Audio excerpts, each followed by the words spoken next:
eu queria começar esse tempo, né, de reflexão na palavra, lendo João 11, 25 e 26.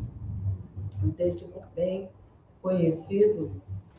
E também vocês podem abrir Lucas 24, versículo 5.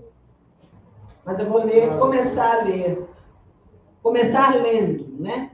João 11, 25 e 26. Disse-lhe Jesus, podemos ler juntos? Eu sou a ressurreição e a vida. Aquele que crê em mim, ainda que morra, viverá.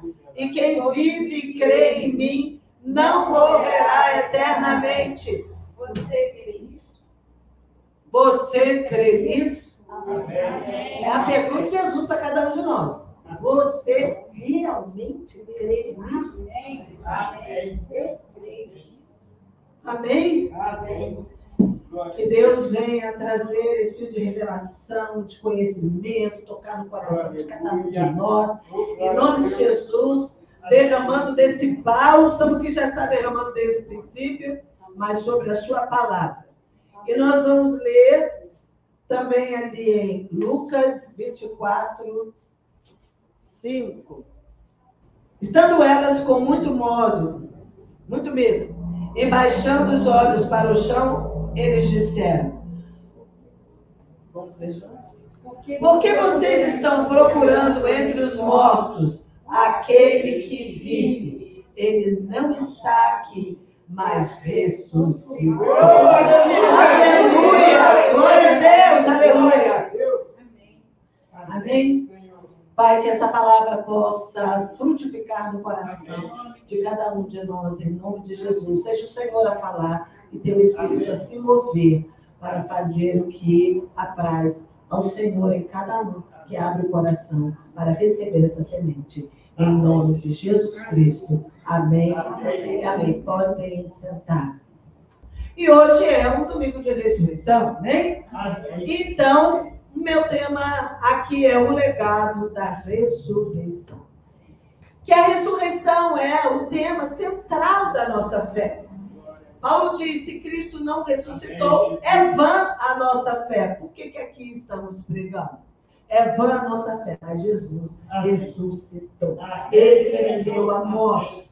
E nesse texto que lemos, Lucas 24, aqui, é o texto que fala da ressurreição de Jesus. Então, naquele dia, naquela manhã, aquelas mulheres que andavam com Jesus, elas foram ao túmulo e ali encontraram o túmulo aberto e ficaram muito admiradas. Elas estavam procurando Jesus aonde? No túmulo, porque ele tinha morrido, certo? Mas vieram os anjos e falaram com elas essa frase que é tremenda. Por que vocês procuram entre os mortos aquele que está vivo? Aleluia! Ele não está aqui. Se você for lá em Jerusalém, você vai ver um túmulo com a porta, com aquela aberta, escrito, ele não está aqui. Jesus verdadeiramente ressuscitou. E que prova você tem disso? Você é a prova. Nós somos a carta viva de Deus. Nós somos a prova porque nossa vida foi transformada pelo poder de Deus. Porque nós encontramos Jesus. Porque um dia Ele entrou a sua vida em nosso coração e nós vivemos a vida dele aqui. Eu sou a prova de que Ele ressuscitou. Amém? Mais do que ler, nós somos a prova viva de que Jesus está vivo. E milhares de pessoas em todas as gerações, até agora, até Ele voltar, são a carta escrita, são o testemunho. Porque Jesus disse, vocês serão minhas testemunhas. Não é porque eu estou pregando a palavra, é porque eu testemunho com a minha vida, com a transformação da minha vida. Eu sei de onde eu venho e eu sei de onde eu vim e eu sei para onde Jesus me transportou. Eu sei que eu não sou desse mundo. Eu sei que agora eu pertenço a Deus. Eu sei que ouço a sua voz porque eu sou ovelha do seu passo. E assim deve ser com cada um de nós. Ter um testemunho. Amém? Ter uma história de transformação. Ter um antes e um depois. Amém? Você tem que ter uma história para contar. Porque só quem vive a vida de Jesus é quem foi tocado por ele, é quem encontrou com ele, é quem um dia olhou para ele e disse, Rabone. Amém? Mestre. E se quedou diante dele e o adorou. Só quem pode adorar é quem encontrou Jesus. Ninguém pode adorar se não o encontrou. Amém? Uma adoração em espírito e em verdade. Porque Jesus disse, vai chegar a hora, mulher, em que Deus vai levantar adoradores em espírito e em verdade. Glória a Deus. Isso é tremendo. Significa ressurreição. Então, queridos, o que esmaga o mundo é o peso da morte. O que esmaga o mundo? Esse mundo, mergulhado no pecado, é o peso da morte, da própria morte. Por quê? Nós não fomos criados para morrer. Nós fomos criados por Deus. Deus é vida. Mas a morte entrou no mundo por causa do pecado. E tudo que nós passamos no mundo, todas as coisas que as nações passam no mundo, as guerras, né, as violências, os homicídios, as angústias, as más escolhas, tudo que acontece conosco no mundo é consequência do pecado. Do pecado que habita dentro de cada um de nós, quando nascemos aqui. Nós nascemos longe de Deus, nós nascemos desviados do seu lugar. Nós nascemos completamente dissociados da sua vida. Nós somos chamados filhos da ira, sem Deus. E por isso carregamos as consequências. O que queremos fazer de bem acaba sendo mal. Certo? Porque nos puxa para baixo. Para a morte. No mundo opera morte. Romanos 6, 23 diz, o salário do pecado é a morte. E o 3, 23, todos pecaram. E destituídos estão da morte de Deus. Então, queridos, a morte é a praga da existência de tudo que há aqui. Todo esse mundo foi mergulhado na maldição da morte. E ela vai destruindo tudo que o homem pode conceber e tentar construir. É a morte que vai comendo por trás, né? Ela vai vindo, já viu aquele que tinha antes, né? Come. Ela vai vindo por trás e vai destruindo tudo que o homem concebe. Tudo que ele pensa em construir. A morte vai junto. Porque o caminho da humanidade se resume sobre 3 pilares. Eu botei 2, mas são 3. Primeiro, a morte é inevitável. Certo? A morte é inevitável. Ela vai acontecer mais cedo ou mais tarde. Isto quer dizer que tudo que diz respeito ao homem, a sua breve existência, o que ele sonha, o que ele produz, o que ele busca, um dia, que não avisa quando chega, vai terminar. Esse dia chega de surpresa. Embora todos esperemos, né? Porque sabemos que ele vai chegar, mas ele sempre nos surpreende. Porque ele não avisa quando chega. É inevitável. Vai terminar. E todo o esforço da humanidade acaba se concentrando num propósito: vencer a morte, alcançar a imortalidade. É isso que todos os esforços da ciência vão buscar. A imortalidade.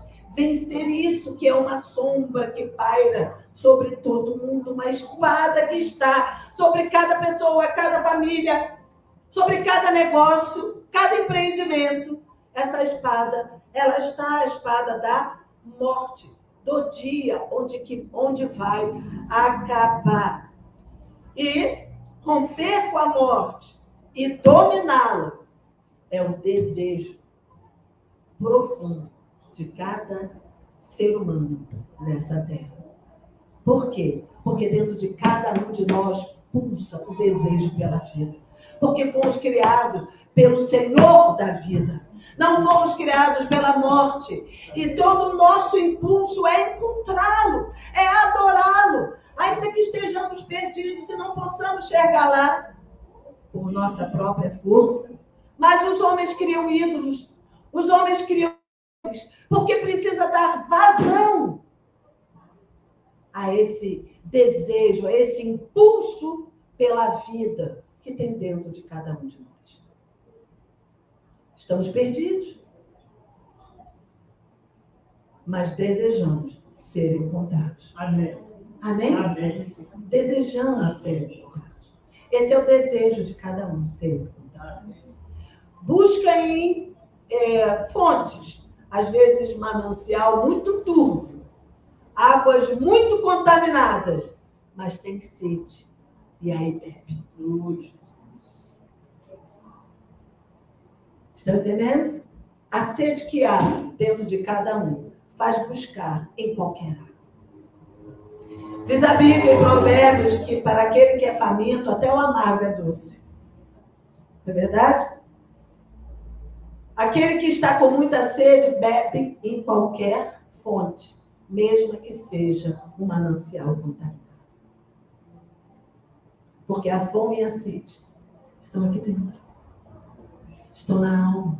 E por que estão aqui dentro? Porque está dissociado do Senhor da vida. Vai buscar em pessoas, vai buscar em dinheiro, vai buscar em fama, vai buscar em todo lugar.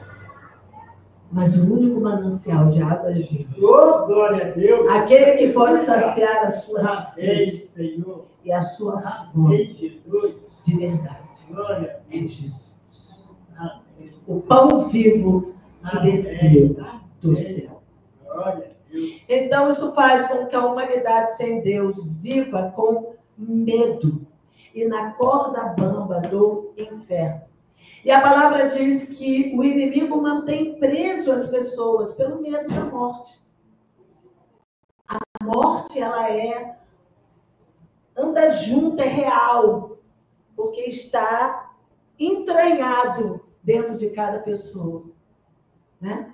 O nosso corpo, ele está caminhando para o pó. Não é isso? Do pó você veio, o pó você vai voltar. Está caminhando para o pó. E esse terceiro ponto, aqui, nesse primeiro momento, é o prato sobre a mesa de todos os dias. As perdas, predominantemente é isso. São as perdas, né? É a terra que está cheia de violência. Oséias diz que a terra está cheia de violência e morte. E esse é o prato principal na vida das pessoas. Elas não conseguem perceber. Nós, quando estamos longe, estamos andando, procurando nesse mundo, nós não conseguimos perceber que comemos desse prato principal todo dia. É a perda, é a frustração, é a dor. E em nós é uma resiliência para continuar buscando.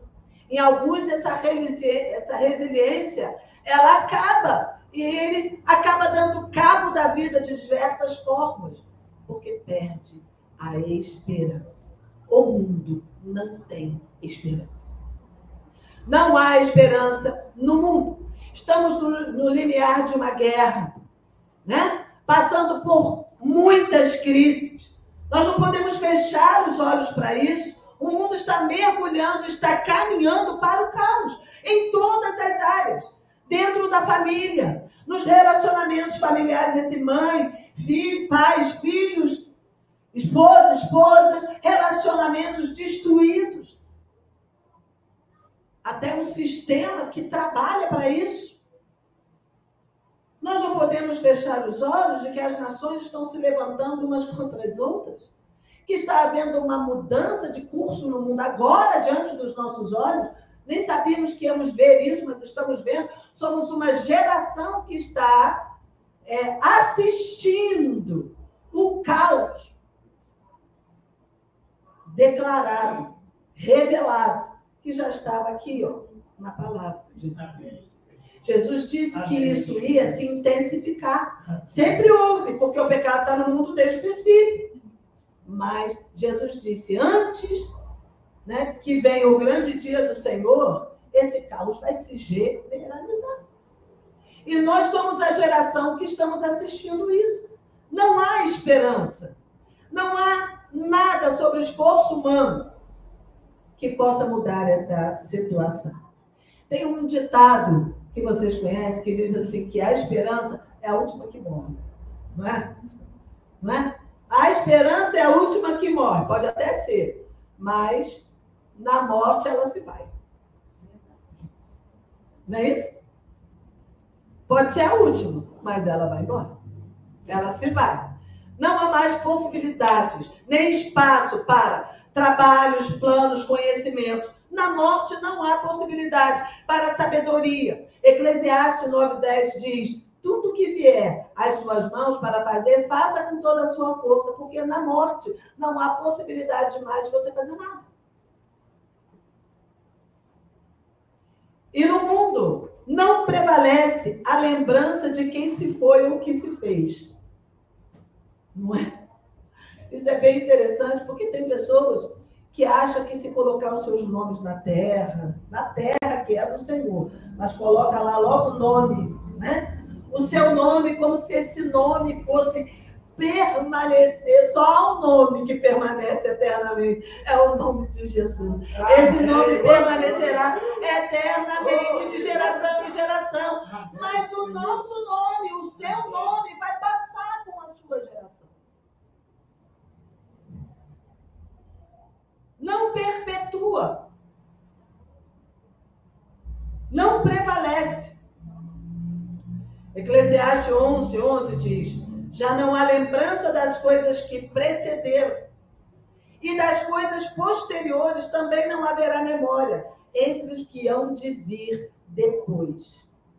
Hoje você passa por ruas, pergunta, que nome tem essa rua? Essa rua chama José das Quantas. Ah, você nem pergunta quem foi José das Quantas, pergunta. Ninguém pergunta por que aquela rua tem aquele nome. Por que aquela pessoa ganhou, né, o nome, aquela rua ganhou o nome daquela pessoa? Porque não há mais memória dela, não te interessa, não vai interessar a outra geração. Morre. E aí vai surgir um vereador ali na frente que vai trocar o nome daquela rua por um nome da própria geração. Aí na próxima já não haverá mais lembrança daquela pessoa. É isso que Eclesiastes está dizendo, não haverá memória entre os que hão de vir depois. E ainda em 2:16 diz, porquanto de tudo nos dias futuros, total esquecimento haverá. E ainda 9:5, os mortos não sabem nada, a sua memória cai no esquecimento. A morte é o fim de toda a experiência, e a memória dos mortos é rapidamente esquecida, como se a sua existência não tivesse nenhuma importância no futuro. O orgulho, a vaidade, a prepotência são frutos do pecado.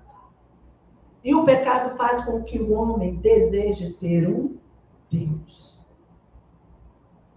E este Deus, que não é Deus, pisa sobre os demais para poder prevalecer. Mas que bobagem! A morte paira sobre cada um e vai cair no esquecimento. Mesmo aqui nesse mundo. Esse orgulho do homem é que faz com que ele deseje perpetuar o seu nome, a sua memória, a sua presença. E fique buscando a imortalidade. Olha, vai chegar a loucura, porque a palavra diz, louco, esta noite te pedirão a tua alma. O que você tem? Para quem será? Amados, não tinha nenhuma saída. Não havia nenhuma esperança, nenhuma porta para que a gente possa compreender o que foi esse sacrifício de Jesus, o que é o poder da ressurreição. Nós temos que entender que sem Ele nós somos nada, poeira, pó que some, que desaparece no esquecimento de todas as coisas nesse mundo. Mas ele pergunta, o que você tem preparado? Para quem será?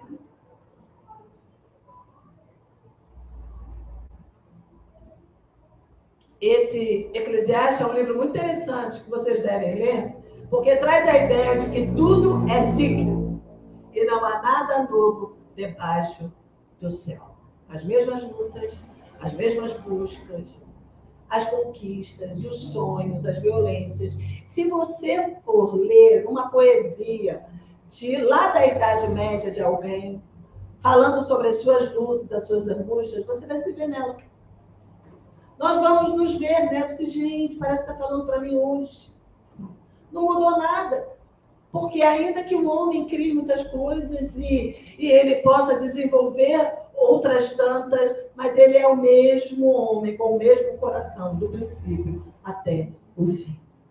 A única coisa que pode nos transformar, a única coisa que chega para fazer uma mudança nessa história, colocar um ponto zero na sua vida, para te trazer um novo recomeço, de antes e de depois, e de fazer uma nova criação, com novas perspectivas, sonhos, futuro, destino. É a cruz do Calvário. Amém, Senhor. É Jesus que subiu naquela cruz, dividiu a história de antes e depois, e divide a tua história de antes e depois. É Jesus que venceu a morte que estava como espada sobre a nossa vida. É Jesus que abriu a porta do céu. É Jesus que nos tira desse ciclo de morte e nos leva para o seu reino celestial, para a vida. Nos tira da morte e nos leva para a vida, para o amor, para a justiça, para a alegria. E nos dá uma viva esperança. Isto é ressurreição. Amém, Senhor. Pregar a ressurreição não é dizer, será ressurreição na sua vida, vai renovar a sua esperança. Não, não se renova assim, não. Não se renova. Renova a sua esperança. Ressurreição renova a sua esperança. Só se você tiver Cristo, se não tiver, não tem renovação. Nós precisamos entender isso. Que é uma festa cultural. Passou a ser uma festa cultural. Em todo o Ocidente se comemora a Páscoa. Mas a Páscoa não é coelho, a Páscoa não é chocolate. A Páscoa é a vida ressurreta de Jesus, entrando em nossa vida, que estava morta, perdida. É nos dando a ressurreição, a oportunidade de viver a vida de Cristo aqui, para quando Ele voltar, nós encontrarmos a nossa nele. Amém. Porque eu vejo muitos quadrinhos dizendo que a esperança seja renovada em seu coração. A esperança do mundo morre. É a viva esperança. A viva esperança de que Jesus vai voltar. Ele vive e ele vai voltar e estabelecer o seu reino perfeito sobre toda a terra. Amém? O que significa novidade de vida? Pense numa terra devastada por uma explosão nuclear. uma devastação total, contaminada, irradiação, aonde não brota nada. Não é assim que a gente vê a questão nuclear? É isso que aconteceu lá naquelas cidades? Não brota nada. Acaba com tudo, com a possibilidade de novidade de vida, de renovo. Essa vida, essa terra devastada, é toda a humanidade no pecado. Não tem possibilidade de nenhum renovo. O pecado é uma explosão nuclear que devasta tudo e não há possibilidade de nada novo. As pessoas vão tentando respirar suas paixões, né? Andar nos seus pensamentos, nas suas paixões. É assim que andamos fora de Cristo. Antigamente. Mas em Cristo, em Jesus, Ele é aquela novidade de vida. Foi Ele, só Ele, poderia nascer no meio da terra devastada pela explosão nuclear do pecado.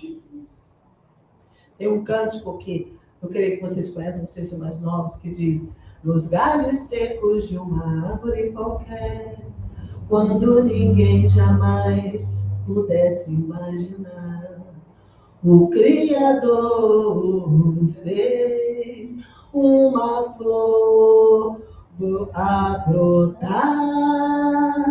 Olhai, olhai, olhai, os filhos que ao campo descendo, né?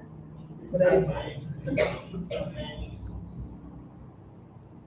Num galho seco qualquer, foi o Senhor que fez brotar a novidade de vida. Aleluia. Assim, o pecado para a vida humana, a humanidade foi num crescente dessa irradiação mortal que vai trazer o juízo sobre toda a terra. Deus tem uma contenda com a terra. Mas onde nessa vida podemos buscar segurança? Só por um milagre. E Deus já fez. Aleluia. Numa terra totalmente devastada, Deus trouxe a novidade de vida. Querido, eu quero dizer, Jesus nasceu, nós lemos, porque o menino nos nasceu. Um filho se nos deu. Numa família simples, numa cidade de pessoas comuns, nasceu em circunstâncias desfavoráveis, viveu de forma anônima como todos nós. Tão anônima, ele fez tantas coisas, não foi? Tanto, uma multidão andava atrás dele. Mas quando foi para identificá-lo naquele jardim, Judas teve que dizer: aquele que eu der um beijo, esse é Jesus. Porque ele era uma pessoa comum, de feições comuns, estatura comum. E ainda diz Isaías que não tinha nada nele que era formoso. Não havia nele formosura para o povo seguir e achar que era um ídolo. Não, porque ele se identificou comigo e com você. Pessoas comuns, famílias comuns, que têm problemas comuns. Problemas de relacionamento, de finanças, problemas de enfermidade, que tem dores, que tem angústias, que está espalhada por todo o mundo, que não é privilegiado. Ele disse que o evangelho viria para os pobres, para os doentes, para os que andam atrás daqueles que podem oferecer alguma ajuda. Ele disse que ele escolheu as coisas que não são para envergonhar as que são no mundo. E ele era exatamente assim, identificado perfeitamente. E ele é exatamente assim, identificado perfeitamente comigo e com você. Com a sua necessidade, com a dor do seu coração, com o problema que você está enfrentando agora. Ele sabe. Ele conhece, porque Ele se identificou perfeitamente conosco. E a palavra diz que Ele foi tentado em todas as coisas, exatamente como nós somos tentados. E Deus é algo tão maravilhoso que a palavra diz que Ele conhece no Salmo 139, até a palavra que ainda não saiu da nossa boca, Ele já conhece os nossos pensamentos. E Ele veio não buscar um povo sarado, bonito, que sabe, que entende tudo. Não. Ele veio buscar um coração contrito, um coração que reconhece que necessita de salvação, de cura, de libertação, que não dá conta. Nós não damos conta das nossas circunstâncias. Nós não damos conta daquilo que cai sobre nós, que de repente temos que enfrentar. Você não dá conta. Ninguém dá conta. Ninguém dá. E Ele sabe disso. Então Ele não está te cobrando uma postura de invencível. Ele está de braços abertos, dizendo: vinde a mim, todos vós que estáis cansados e sobrecarregados, e eu te aliviarei. Então, quando você rasga o seu coração e diz: Jesus, eu não dou conta, Jesus, eu necessito, eu preciso encontrar no Senhor esse abraço, cair aos teus pés, porque eu preciso de cura, eu preciso de ser renovado, restaurado. Eu só fiz porcaria na minha vida, eu escolhi errado, por isso eu estou carregando essas consequências. Mas eu sei que em Ti, no Senhor, eu vou encontrar esse lugar de segurança, porque Jesus ressuscitou. E porque Ele ressuscitou, Ele ressuscita a nossa vida. Amém. Ele nos tira da morte, a morte dos nossos sentimentos, pensamentos, daquilo que nós pensamos de nós, que o outro pensa de nós, de tudo quanto ouvimos no passado, de toda a violação que nós tivemos do nosso espírito, na nossa alma, no nosso corpo. De todos que te tocaram como não deviam. De todos que mataram algo em você, ou circunstâncias que te fizeram derreter. Jesus é esse renovo de vida, essa viva esperança que Ele planta em nosso coração. Não é sobre as suas deficiências, os seus medos. É sobre a sua necessidade. É sobre você deixar fluir o que Deus preparou para você. O que Ele preparou para você. A palavra diz: nem olhos viram, nem ouvidos ouviram, nem subiu ao coração humano o que Deus tem preparado para você. Este é o poder da ressurreição. Amém? O poder da ressurreição que você pode tomar no seu coração, na sua vida agora. Não é sobre religião. Não é sobre igreja A, B ou C. É sobre Cristo. É sobre andar com Jesus. É sobre conhecer Jesus. É sobre internalizar a vontade de Deus na sua vida. É sobre entender quem Deus fez você. Em Cristo Jesus. Como que o Senhor te fez? Em Cristo Jesus. Esse menino Jesus era o Cordeiro de Deus que seria sacrificado para que a novidade de vida brotasse na terra do coração de cada pessoa neste planeta que tiver fé e que abrir os seus braços e poder dizer: papai, papaizinho, me recebe agora. Glória a Deus. Amém, Jesus. Amém, Senhor.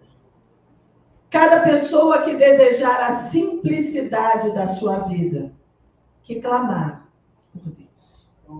É só clamar por Ele e nova vida te dará. Amém, Jesus. Amém, Senhor. É só clamar por Ele, é só isso que Ele está Amém. esperando você fazer.